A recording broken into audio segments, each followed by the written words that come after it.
No,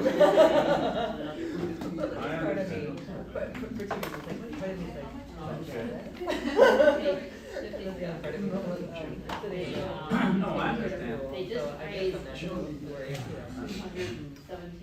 Jen, is that what you said? Yeah. Yeah. How many were there? All right, They're gonna raise I don't it. think, is this, I don't think that's This is enough. two bedroom, we have a two bedroom. Yeah. Now, patio. There we go. Bring them all. All right. Meal. Now, there we go, it's a little bit at least. Welcome to Bible study today. Every week you come down here and you wonder what else has been done since the last time you were in this room. The thing that has been done since the last time you were in this room was the wallpaper has been placed on the movable wall.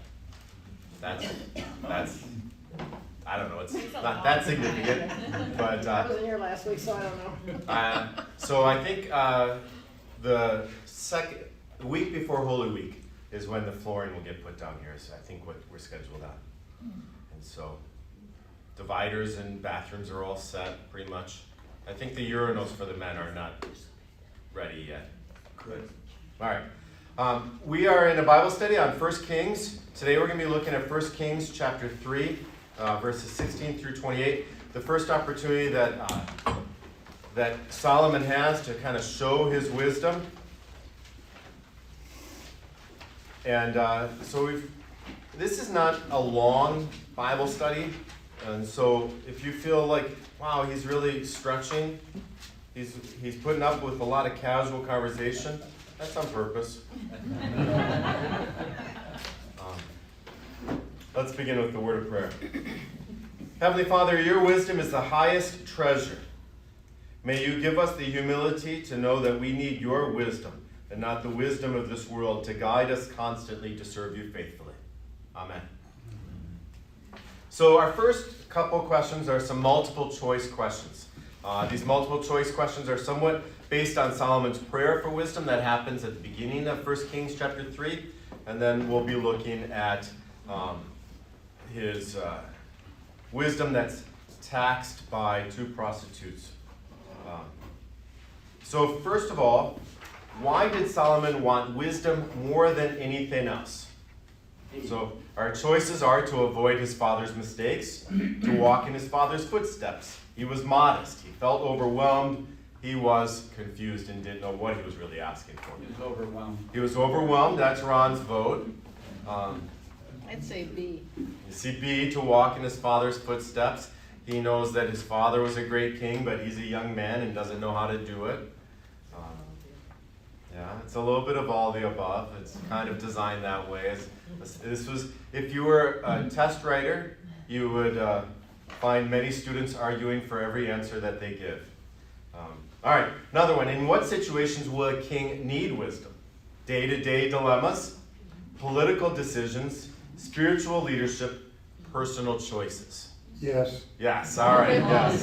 Again, you can see through the design of it. But how about in this one, where of those kind of categories do you find your own wisdom falling short?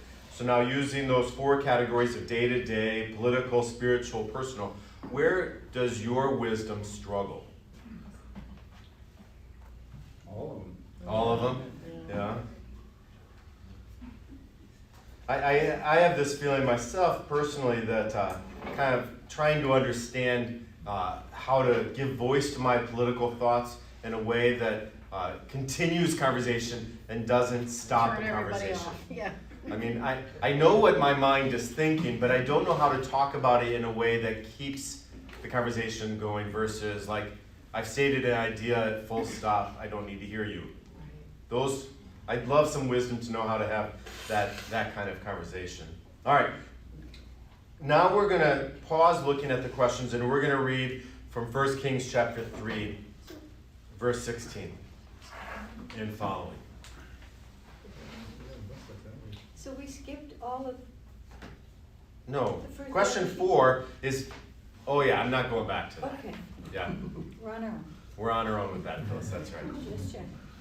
Phyllis was asking about last week's sheet that we did, 2 weeks ago sheet that we didn't finish. All right, then 2 prostitutes came to the king and stood before him. The one woman said, "O my Lord, this woman and I live in the same house, and I gave birth to a child while she was in the house. Then on the third day after I gave birth, this woman also gave birth, and we were alone. There was no one else with us in the house. Only we two were in the house. And this woman's son died in the night because she lay on him. She arose at midnight and took my son from beside me while your servant slept, laid him at her breast, and laid her dead son at my breast. And when I rose in the morning to nurse my child, behold, he was dead. But when I looked at him closely in the morning, behold, he was not the child that I had born." But the other woman said, "No, the living child is mine, and the dead child is yours." The first said, "No, the dead child is yours, and the living child is mine." Thus they spoke before the king. Then the king said, "The one says, 'This is my son that is alive, and your son is dead.' And the other says, 'No, but your son is dead, and my son is the living one.' And the king said, 'Bring me a sword.' So a sword was brought before the king, and the king said, 'Divide the living child in two, and give half to one and half to the other.' Then the woman whose son was alive said to the king, because her heart yearned for her son, 'O my lord, give her the living child, and by no means put him to death.' But the other said, 'He shall be neither mine nor yours. Divide him.' Then the king answered and said, 'Give the living child to the first woman, and by no means put him to death. She is his mother.' And all Israel heard of the judgment that the king had rendered, and they stood in awe of the king, because they perceived that the wisdom of God was in him to do justice." All right, so this is our scenario.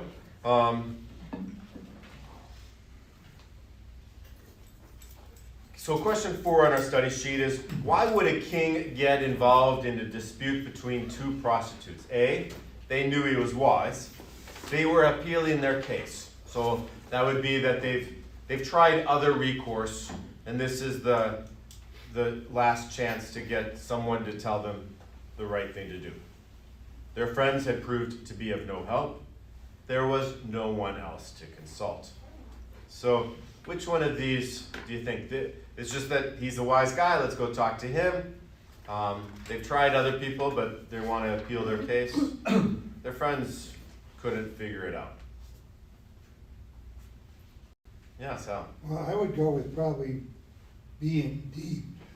B and D, okay. Yeah, because what we overlook with the way things are set up, we talk about a king holding a court. Now, to us, a court is at a place where a judge is in charge. And the king, where we see monarchs there for decoration, they had ornaments.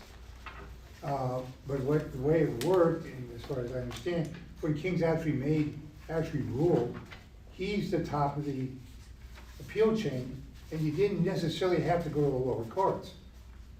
That I know at Versailles, one of the most lucrative concessions was sword rental, because anyone who wanted the king had to be wearing a sword, and anyone could come before the king, hear my case. So you get a sword so you can go talk to the king of Versailles. Right, and yeah, but the point is, anyone could go to the king and say, hear my case. You know, we don't go to the Supreme Court to start with. No, usually you don't go to the Supreme Court to start with. But that's one of the things you can do with a monarch if you don't trust the lower courts. Let's look at question 5. What outcome did each woman hope for? Punishment for the guilty one, joint custody, loss of the child, discovery of the true mother. Do you think that they most desire that the other woman would be punished, that they would be able to get to share the child, that someone would lose a child, or just that the real mom would be figured out? Tammy, what do you see? Well, my first thought was punishment for the guilty one, but the one who was guilty knew she was guilty. So that was probably not it then. Unless, and the discovery of the true mother, one of them did want that, but the other one probably didn't. So I don't know which one to pick. It's hard. There is this a dual motive maybe, that one, the mom is just coming to have a child, and the one who's guilty is trying to avoid punishment and place it on the other maybe.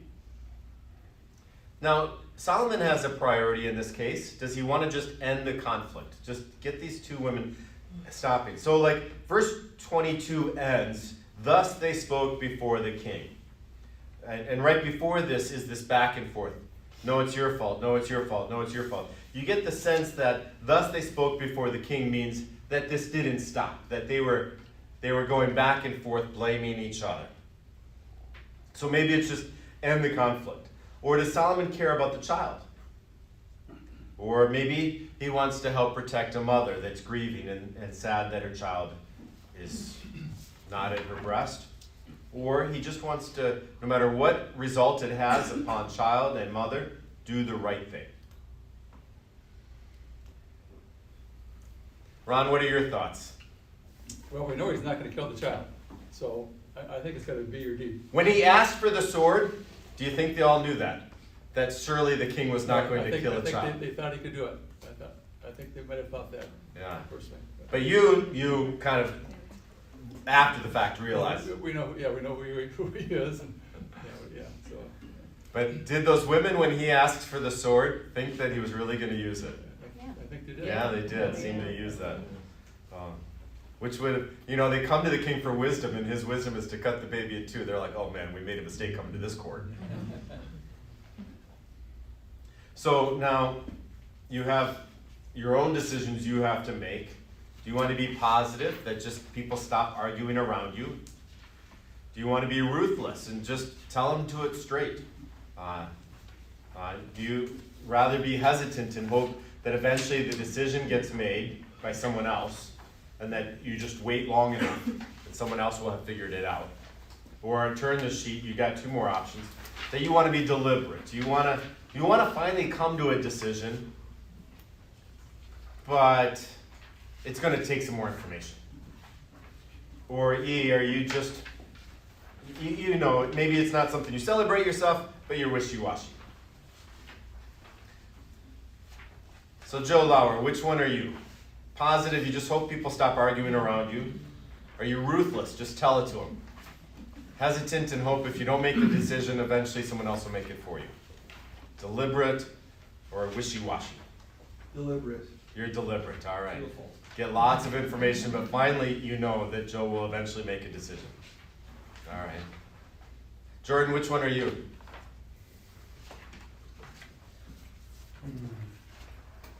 Like to think positive and deliberate. Yeah. All right, I like this. This guy's combining a couple. That's the character of someone deliberate. Get more information, and you can sound better. Yeah. I know I am generally wanting to be positive. I just hope if I keep smiling, someone else will. I knew this one guy. He was a chaplain in the army, and he called it. He had a cup, and it had a handle on it that was also a carabiner, so it could hook onto a backpack. And so he always had it with him. It was always attached somehow to him. And he called it his counseling cup, because anytime someone asked him a tough question, he would get the cup out, just go, and give himself that moment to hope that maybe the person, just by continuing to talk, would kind of, through their own self-reflection, come up with their answer. That's what I always hope for, that I just will pause and smile. But I know it's the character of things. I want to sometimes be ruthless, like as a soccer coach. I just want to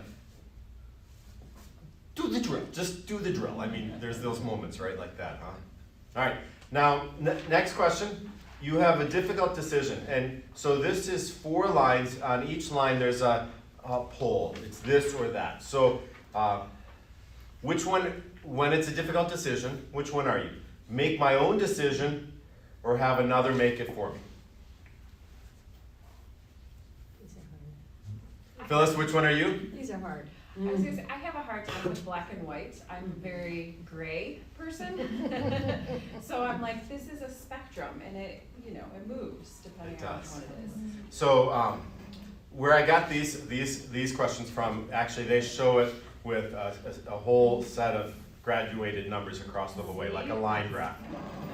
So But leaning one way or the other, Vanessa, which one are you leaning to? Make my own. Make my own Even decision. if somebody else is making it, I have to feel like it's my idea, you know. Yeah. Yeah. Is my family safe, Aaron? The car is. The car is. No, they're safe, they're fine, they're Okay, good. thanks. Just before Bible study, Tom and Aaron went to where my wife called from and said they were stuck in the car, so I appreciate you guys. Second line, have freedom to change my mind later or stick to my decision.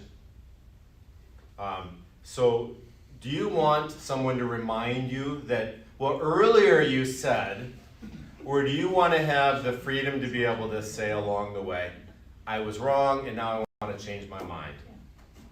Which one do you like, Phyllis? Well, maybe I have new information and I realize that the decision I made was incorrect, so, Do you want to be reminded that your earlier decision was incorrect?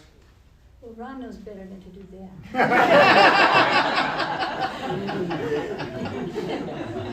That's why we've been so happily married.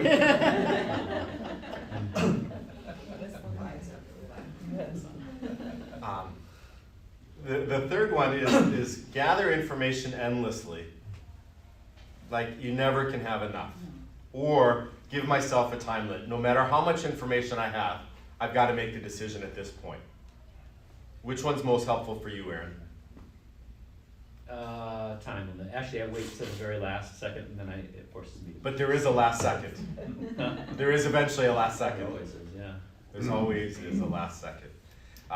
When shopping, my wife and I are very different this way. I will somewhat make decisions quickly. Say, imagine buying something. I'll do some investigation, try to figure out what technology I want or something like that. But after I make the purchase, I will continue to look at the sales and try to figure out how much I made a mistake. and she will research, and then make the decision, and then never want to know. Never want to know if it was cheaper somewhere else. I'm with her. You're with her. Yeah. Yeah, with the price of gas, how much money are you saving? How much are you saving? Although I have to let you know, it did benefit me when I bought our dishwasher 4 years ago, and I used a credit card that had a price rewind feature on it. And Interesting. the dishwasher went down in price.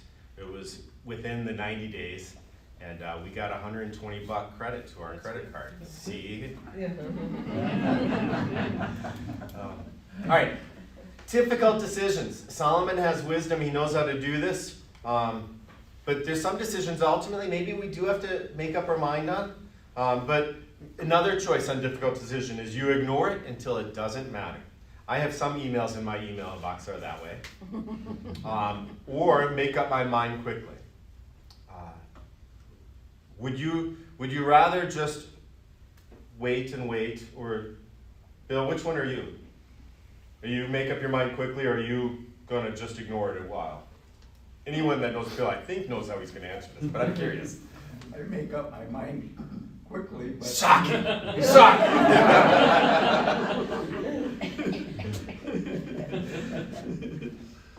All right. Thank you, Bill, for giving me a sponge. It can be changed, though. That's true. That's true. All right. What is the benefit of living with wisdom as a priority? So, Solomon has wisdom, and this is something that's going to be a definition of much of his time as a king. He's going to be known for writing the Song of Songs, many of the Proverbs, and the book of Ecclesiastes, which are all in the wisdom literature category of your Old Testament. And so wisdom is something very much a part of Solomon's kingdom. What benefit is that? I think there's a lot of respect that comes with when I see somebody who I consider wise or smart, I respect them. Mm-hmm. What would be a different priority than wisdom? Because not everyone lives the way that Solomon did, with wisdom as their priority. What's another priority you could have? Love, compassion. Love and compassion, yeah. And is finding a way that kind of that positive love environment. All right, what's another priority. So we've got wisdom, we've got compassion. What's another priority you could have as you start to figure out how to make your decisions? Maybe think of Samson. Yes, Howard. Urgency. Urgency, okay. That there's an urgency that you want to see someone that's got that clock ticking in their head. That was a challenge with Jared Goff this year as quarterback. He did not have urgency. Many moments when he could have gotten the playoff and they didn't. All right, and then Samson, what kind of priority did he work with? Strength, yeah. Strength. And some prayer at the end. All right. We're going to try to understand a little bit about the court system now of Israel. And so to help understand the court system, we're going to look at 2 Samuel.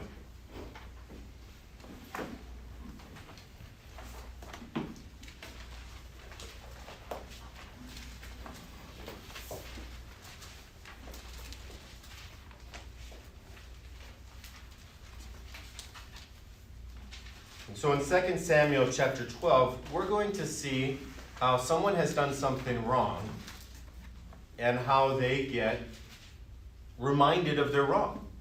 So when the Lord sent Nathan to David, he came to him and said to him, "There were two men in a certain city, the one rich and the other poor. The rich man had very many flocks and herds, but the poor man had nothing but one little ewe lamb which he had bought. And he brought it up, and he grew up with him and with his children. It used to eat of his morsel and drink from his cup and lie in his arms, and it was like a daughter to him. And now there came a traveler to the rich man and was unwilling to take one of his own flock or herd to prepare for the guest who had come to him. But he took the poor man's lamb and prepared it for the man who had come to him. Then David's anger was greatly kindled against the man, and he said to Nathan, 'As the Lord lives, the man who has done this deserves to die, and he shall restore the lamb fourfold because he did this thing and because he had no pity.'" All right, so we know from perspective that Nathan is telling a story to cause David to come to some self-reflection. But when Nathan starts to tell this story, David doesn't know that. David believes that Nathan is presenting a case to David. And so that's why it becomes an illustration of how court justice could work. You have someone that comes and there's an injustice that's happened. There's a telling of the injustice, and now there's an expectation for the king to make a decision. And so what we learn from this is that the king is meant to redress the injustices that are happening in his land. And so this lets us know that there is a design within the court of David for injustices to come forward to him. Now Nathan utilizes this system to tell David, "You are that man." But that's what we learn there. Let's now look at chapter 14.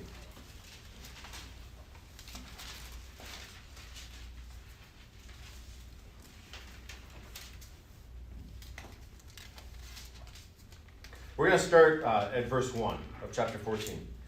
"Now Joab, the son of Zeruiah, knew that the king's heart went out to Absalom.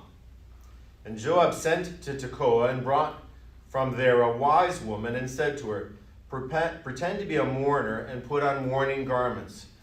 Do not anoint yourself with oil, but behave like a woman who has been mourning many days for the dead. Go to the king and speak thus to him.' So Joab put the words in her mouth. And when the woman of Tekoa came to the king, she fell on her face to the ground and paid homage to the king. 'Save me, O king.' And the king said to her, 'What is your trouble?' And she answered, 'Alas, I am a widow, my husband is dead.'" All right, so what does Joab utilize here to get the situation to work out in his favor? Yes, Howard? False witness. He uses a false witness. He has her dress up in a costume. And the reason he expects this to work, what is David getting known for? Compassion. He's getting known for compassion. So kind of like John said, one priority can be compassion. And so the court is meant to be a place where injustices are heard and compassion and resolution is delivered. let's go back now to our, yes, Phyllis? I'm thinking back to Moses when his father-in-law said, you can't do all this. So he appointed others, and only the most difficult cases were brought to Moses. Did that continue now with David? Did he have the most difficult cases, or did they just go straight to the king? It does seem with both of these cases we showed, with Nathan and with the woman, that Nathan and Joab kind of recognized that they could be solicitors that help bring cases to the front. And so I gather that maybe that incident of Moses and him getting overwhelmed and his father-in-law telling Moses, you can't keep doing it this way. You need to have others that also make decisions. That system, for at least David, was getting bypassed if someone that was close to David helped usher a person to the front. And so there is this thought that if Nathan brings it or if Joab brings it, David's going to hear it sooner. All right, so now we've got back to 1 Kings chapter 3. We got these two prostitutes. The word prostitute, interestingly, they don't necessarily have to be prostitutes. That's how it's often translated. The Hebrew word for innkeeper and prostitute are actually the same. So, for any of you who happen to own hotels, I don't know what to tell you. But context usually helps lead the translation. So what do you think would happen in the U.S. courts with this scenario? DNA testing. DNA testing. Yeah, we've got that right now. We would not have to guess here. We'd go to Ancestry.com, 23andMe. Who knows if they would have even brought this to the courts. They would have maybe had their own way. But then there's also some other ways that this could happen even before it gets to the U.S. courts. We could have had one of the women be much more violent to the other women. And then there would have been gone into a whole other direction. What do you think the women and everyone else that was there thought when Solomon asked for a sword? So let's look at verse 23. Then the king said, the one says, this is my son that is alive, and your son is dead. The other says, no, but your son is dead, my son is the living one. So he summarizes the case as a she said scenario. And you'll notice earlier in the text, it made it clear that they live in the same house. And in verse 18, it says, we were alone. And then it finishes verse 18, only we two were in the house. So the narrative has built up the basic Agatha Christie conflict, right? A closed room of suspects. No one else could be involved. No one else knows who did it except for the people that are there. So he summarizes the case in verse 23. Verse 24, and the king said, bring me a sword. So a sword was brought before the king. I don't know how long it would take. He says, bring me a sword. Get the impression, he doesn't have a sword right on him. Don't know how far away the sword is. What are your thoughts about what everybody's thinking during that moment of travel? Yes. How could he possibly cut somebody in half? I mean, well, he may maybe he thought that, Do they think immediately when he says sword that the sword is for the child? No, I think to me, it would be, he's already decided which one's guilty. He's going to kill him. So it's for one of the women. Yeah, for one of the women. Yeah, I never thought of that. I would think they would have been totally bewildered. Why do you need a sword now? What's the sword for anyway? Yeah, I mean, I will admit as a man, one of the wisdom we always learn is don't try and break up cat fights between your own women, and which is what's going on here. Maybe he thought he needed a sword for that. They could have been thinking. Who are you hanging out with, Al? I don't get near them, so I don't have to worry about it. One of those things men all learn. I always thought that the true mother would not allow this. That's how I read it. Right. Yep. And that's how it comes to, is that the true mother is going to not have this desire to be right as much as she's going to have the desire for the child to live. Yep. So verse 20, 28 says, "And all Israel heard of the judgment that the king had rendered, and they stood in awe of the king, because they perceived that the wisdom of God was in him to do justice." Why was Solomon's solution impressive? What makes it something that all of the country's now talking about? It worked.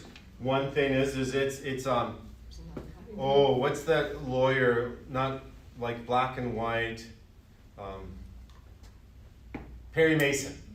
It's like a Perry Mason moment, right? On the stand, the witness finally says, I did it, you got me. And everyone's like, wow, how did he do that? How did he know? But one of the things that makes it hard for Solomon is that there's not like this great moment for him there's no evidence that he goes and talks to other people. He doesn't have a room of screenwriters to come up with the gotcha moment at the end of the episode. There is this arguing of these two women, she said, and he summarizes it, and immediately, there's not a pause, he immediately says, right, bring me a sword. He knows right away how he's going to do it. I think the reason his wisdom is so impressive is not just the answer, but the ease of which he got to that answer. That those who are wise, you just get a sense that they say things that afterwards you're like, yeah, that is it, but somehow they said it before anyone else could say it. There's something to that evidence of wisdom there. Some people are born with lots of common sense and some people have none. Yeah, why is that, huh? It's unfair sometimes. Tammy. I think he noticed things that other people didn't notice. There was something in their body language over there, you know, to everybody else it just looked like two women arguing, but I think he saw something others didn't see as he was watching them. You know, watching the two women, how they reacted, I don't know.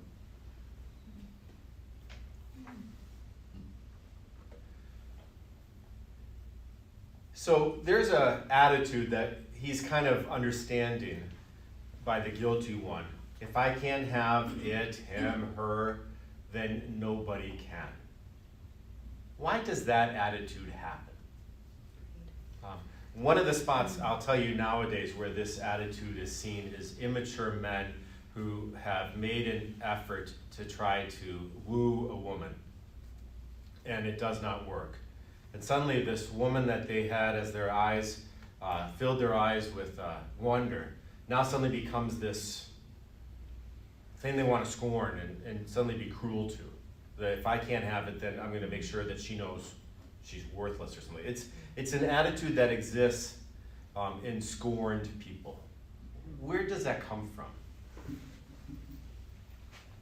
It's a win-lose attitude. Mm-hmm. And, you know, you only want to be on one side of that, so. Yeah, that win-lose, if I can't win, then everybody else has to lose, versus if I can't win, then someone else is going to enjoy this. That win-lose becomes the sense of the only way that this is good is if I'm on the side of winning. Otherwise, I'm going to make sure everybody else knows it's bad. All right. What are some other thoughts about this attitude and how it develops? This is the, you know, something goes wrong in the basketball court, I don't like it, so I take my ball and go home and leave everybody else without a basketball. Yes, Howard? Phrase, my way or the highway. My way or the highway. And when Solomon brings the sword out, he understood that there's one of these women is going to have that attitude, and the other woman has an attitude of selfless love for a child. And so Tammy had pointed out maybe there was some body language of defiance in one and just care and loss and grief in the other. So you can maybe see in each other that. Question 15. Can I just? Oh yeah, sure. When we're talking about that, it sounds like somebody who's very like selfish and angry, but I'm imagining that this woman who lost her baby had an enormous amount of grief going on, and that it's hard to know what her intentions and her motives were. But if it was a mom grieving, it may be, I don't want to feel this pain, So I want this baby so much, and if I can't have it, no one can. Yeah, it's not quite fair to characterize them both as one is good and one is evil, Right. as much as they're both incredibly exhausted, but one has, one way or another, Yeah. comes to this thought of Yeah. seeing the child, and the other one just is kind of insular Yeah. in their grief. Well, all four of those examples are all highlighting people in very vulnerable moments. Mhm. Prostitute, baby, poor, mourner. I mean, really at kind of the bottom, right? And so you have this power struggle. And when you don't have, I mean, kind of going back to the question about today, when we don't have power, people try to create some semblance of power. Or I kind of go back to this lack of accountability and blaming other people for the misfortunes of the situation. So that scorned boyfriend has lost power, and their currency has been power, and so they do something to try to create power again, versus the currency being love or compassion. So when we lose power, if power is our identity, then we do what we can to get the power back. Question 15, we often reveal our true motives and feelings when the heat of a moment prevents us from being prepared with canned answers. And so if you give me time, I can come up with a very good speech. You give me time, I can come up with the answer. But in the heat of a moment, then you can often reveal some other things. So there's a thing called Genograms. Have anybody heard of Genograms? It's a family structure system way to look at things. It's not about your biological genes. It's more, so you take like a family tree and you look for where conflict was, you look for where triangulation happens, you look for where over-attachment happens, and you try to understand a person's family of origin system to handle conflict. And as through that structure, then you help them understand how they're likely to react during a time of stress.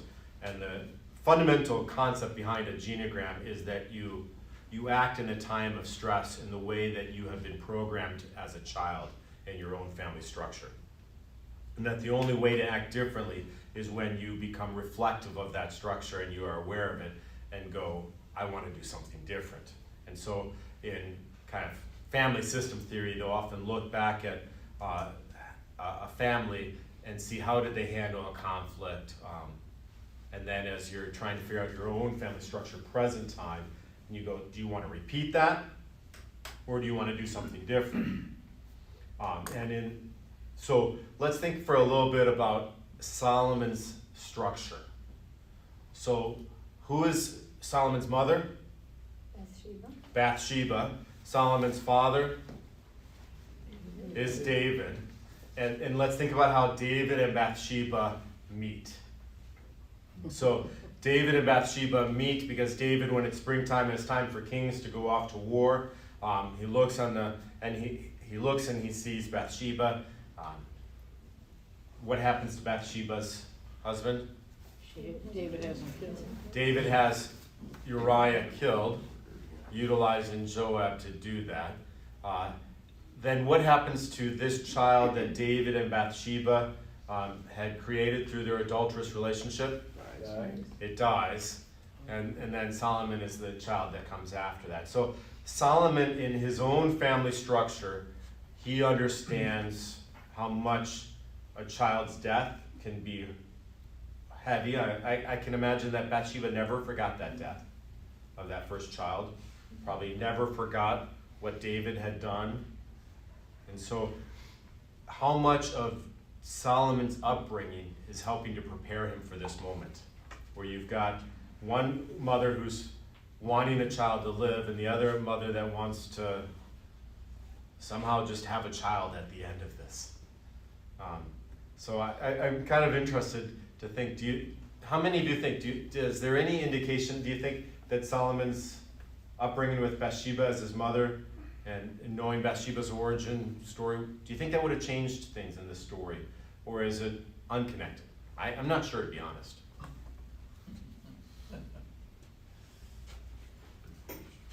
I keep going back to that concept of power, because I'm thinking of what would have drawn Bathsheba to David?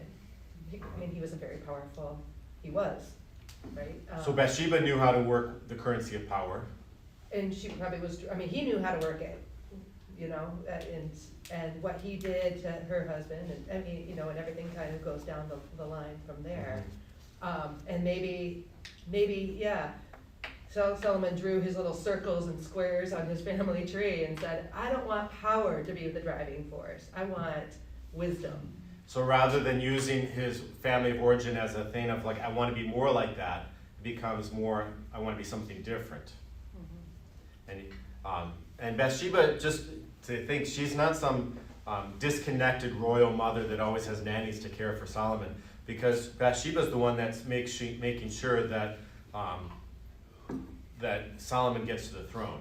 Bathsheba's the one that secured his whole route to the throne. So Bathsheba is always the one that's kind of moving among the circles to make sure that Solomon's not forgotten. So Solomon's wisdom is illustrated here. We've got at the end, let's look at how this woman describes. Verse 26. Then the woman whose son was alive said to the king, because her heart yearned for her son, O my lord, give her the living child, and by no means put him to death. But the other said, he shall be neither mine nor yours. Divide him. And the king answered and said, give the living child to the first woman, and by no means put him to death. She is his mother. We don't hear what happened to the other mother. What do you think should happen to her? Banished from the kingdom. Banished from the kingdom. Okay, so exile. What are some other thoughts of what should happen to this woman that said neither of us should have the child divided? Phyllis, what are your thoughts? She should go into counseling. She needs some help. Yeah. Yeah, that part of the story doesn't get answered. So that helps us see kind of both a private prayer that Solomon had at the beginning of chapter 3, the first moment of testing that happens. Chapter 4 is going to begin with kind of a summary transitional statement. King Solomon was king over all Israel. And so chapter 4 begins with almost this new sense of chronology. And now we get a list of who his high officials are and how he has structured his kingdom. Verse 7, he's got 12 officers over all of Israel. And these officers are providing food for the king and his household. And each man was given to make provision for 1 month of the year. And so you've got the sense that these officers are given a great privilege, but there's a cost to the privilege. They have to pay for a month of the household food. I always think about this part when I was watching a documentary on Henry VIII, and they showed the grocery bill for a time at one of his castles.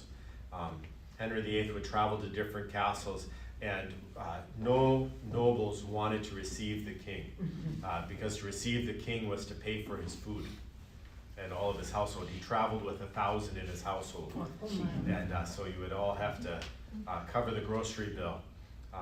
But there must have been some advantage for these 12 to have that position.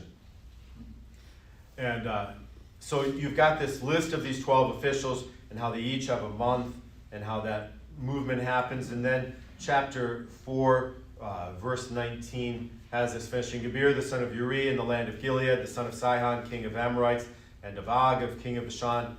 And there was one governor who was over the land. So there's the sense over all of this that there's this great kind of division that's happening, but they all have got one governor. And then verse 20, Judah and Israel were as many as the sand by the sea. They ate and they drank and were happy. Solomon ruled over all the kingdoms from the Euphrates to the land of the Philistines to the border of Egypt. And they brought tribute and served Solomon all the days of his life. So this is, on a map, is seen as the height of the size of Israel. When you have a Bible filled with colorful maps, Solomon's kingdom is the biggest kingdom that exists. And a number of biblical commentaries have really struggled with this kind of statement, because there's not a lot of evidence outside of this statement right here that Solomon ever had that big of a kingdom. And so the biblical commentators of modern times will say that this is a rewriting by an editor into the grandness of what used to be. That the editor would be writing at a time when Israel is much smaller and is under subjugation of maybe the Assyrians or the Babylonians. You've got them always paying tribute here, paying tribute there, and they want to have a once upon a time we were a great kingdom. And so this is one of the things that happens in biblical literary criticism, is this expectation that an editor is always writing the past greater than it was. And so this is for us as people who trust in the inspired scriptures a challenge, because you've got people who essentially are reading this as a community created myth to create substance for their current community that's struggling, and we read it and say, this is what the text says. So as you kind of, we have to, as people who trust in the inspiration of scriptures, have to understand that there are some who will read this with a lens that just pretty much says all of this is made up history that is written 400, 500 years later to make themselves feel good. I was reading one video on this, not reading a video, watching a video on this, and it was just remarkable how much the commentator took it for granted that everyone reads the Bible the same way, that the book of Kings is just a created myth by an editor to make themselves feel good. So, kind of let you know that modern biblical criticism is not that much enamored with inspiration of Scripture. But so you've got this statement in 1 Kings chapter 4 that everything's great. Well, two things real quick. First off, in chapter 4, you see Samuel's prophecy of what's going to happen when you get a king being fulfilled. That he's going to appoint officials over. It's not the traditional princes that are in charge. There's no mention of the tribes. Right. And the other thing is, this is the one time, or if you go back to Moses, where he parcels out the land, that Israel achieves the borders. God said, yeah, you can have this. Trust me. Which at some point we've got to say this has got to be, well, good for Solomon. Someone got it right. Yes. It would look like Solomon got it right because he stretches the borders to what Joshua had told all the people, everything this way, this way, this way. But there's really not much mention of the tribes in this. It's all kind of politically appointed. And it's going to come up a little bit later as Solomon is going to start to build the temple, and he's got to get a tax to pay for all of this building that he's doing in this army. And he has a census, and he breaks up the land into 12 districts. And the districts are unconnected to the tribes. We're going to bring an end to this study right now, and we're going to look next time we come back, and we're going to see how in chapter 5, Solomon starts the preparations for building the temple, and we're going to discuss the role of the temple that Solomon builds, and what does that mean for worship in Judah and Israel. Let's now pray. Holy Spirit, dwell with us. Give us wisdom to know how to respond to moments of crisis with priorities of love, with compassion, with strength and wisdom, all brought together by the unity of your wisdom. In the name of Jesus, amen. Thank you all for being in Bible